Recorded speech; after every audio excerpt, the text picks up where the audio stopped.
it still kept a lot of this sort of, you know, the old kind of genteel grandeur, isn't it? Which is nice. You know, it's like you do rather feel like you should have a cravat on to walk along, don't you? Well, you very nearly have. But Marc was keen to show me where he first got his taste for performing, the local arts centre.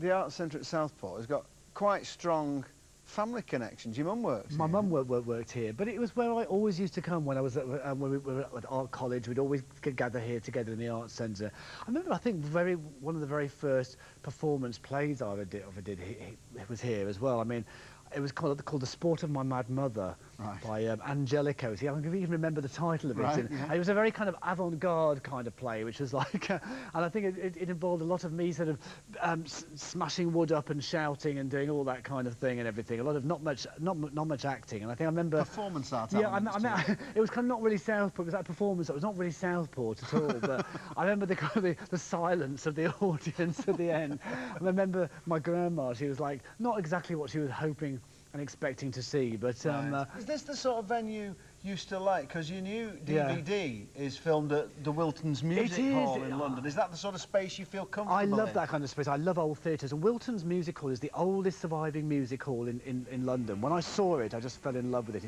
It has that decaying elegance, and it's very magical, very special. And I'm able to do things there where I kind of pick on from my back catalogue, not the kind of hit stuff or the kind of singles but take other parts, the more kind of folk orientated or chanson. Tigresses, men trappers, slappers and thieves of Bluegate Fields,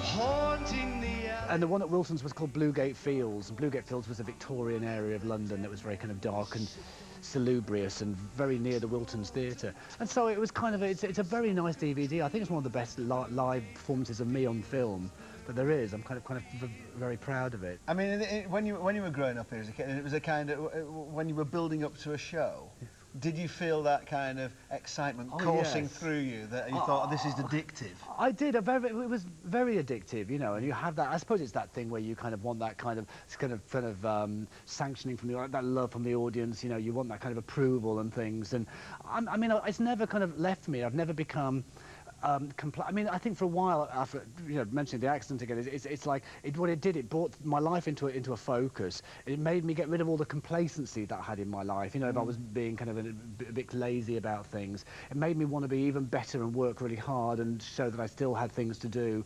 And I've never kind of enjoyed working so much, really, since that happened, that pivotal time of my life. But I think it's a bit to do with the whole 50 thing as well, you know.